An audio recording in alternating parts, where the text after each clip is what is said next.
Praise the Lord. கர்த்தருடைய பரிசுத்த நாமத்துக்கு ஸ்தோத்திரம்.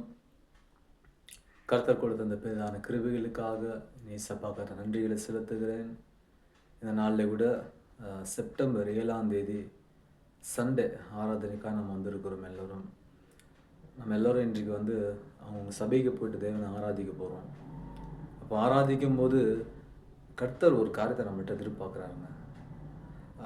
மேத்யூ 21ஆம் அதிகாரம் 22ஆம் வசனம். அந்த வசனம் அழகாக சொல்லுகிறது, நீங்கள் நம்பிக்கையோடு கூட ஜெபத்தில் என்னென்ன கேட்கிறீர்களோ அதெல்லாம் பெற்றுக்கொள்றீர்கள் என்று நீங்கள் விசுவாசிக்கணும், நீங்கள் நம்பணும் அப்படின்றாங்க. அப்போ இந்த நாளில் கூட பார்க்கும்போது நம்ம தேவனை ஆராதிக்கிற நாம் எப்படி இருக்கணும்னா, தேவனை சமூகத்தில் போகும்போது நம்பிக்கையாய் தேவனை ஆராதிக்கணும், நம்பிக்கையாய் தேவனை வார்த்தைகளை கேட்கணும். அப்போது நம்ம நம்பிக்கையோடு கூட நம்ம ஜெபிக்கணும். அப்போது நம்ம நம்பிக்கை இல்லாமல் ஜெபிக்கிற காரியங்கள், நம்ம நம்பிக்கை இல்லாமல் ஆராதிக்கும் போது, நம்ம நம்பிக்கை இல்லாமல் தேவன வார்த்தைகளை கேட்கும்போது, தேவன வார்த்தைகள் நமக்குள்ளே கிரியை செய்யாது. இன்றைக்கு இந்த கால நேரத்தில் கூட இந்த சண்டே ஆராதனைக்கு நீங்கள் எல்லாம் கடந்து போயிட்டு இருப்பீங்க உங்கள் சர்ச்சுக்கு. ஆனால் நான் ஒரே ஒரு காரியத்தை சொல்ல நான் விருப்பப்படுறேன், ஆசைப்படுறேன்.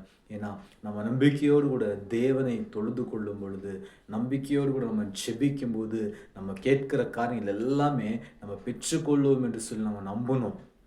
இன்றைக்கு உங்களோட சூழ்நிலைகள் எப்படின்னா இருக்கலாம். ஆனால் அந்த சூழ்நிலைகளை மாறணும்னா உங்களுக்கு ஜெப வாழ்க்கை மாறணும். நம்ம ஜெப வாழ்க்கை மாறணும். நம்ம விசுவாசத்தோடு கூட ஜெபிக்கும் போது நிச்சயமாய் கர்த்தர் அவர் பெரிய காரியங்களை நம்ம வாழ்க்கையில் செய்ய அவர் வல்லவராக இருக்கிறார். இந்த நாளில் கூட இந்த சண்டே இந்த நாள் முழுதும் கர்த்தர் உங்களோடு கூட இருந்து எல்லா காரியத்திலும் உங்களை பலப்படுத்துவாராக. இந்த நாள் ரொம்ப சந்தோஷமாக நீங்கள் என்ஜாய் பண்ணுங்கள். தேவனை ஆராதிங்க, தேவனை துதிங்க, தேவனை வார்த்தைகளை கேளுங்க, விசுவாசத்தில் நீங்கள் வளருங்க. கர்த்தர் தாமே இந்த வார்த்தையை ஆசீர்வதிப்பார. கேட்கிற ஒவ்வொருத்தரையும் கூட உங்களையும் கூட கர்த்தர் தாமே ஆசீர்வதித்து வழிநடத்துவாராக. ஆமென்.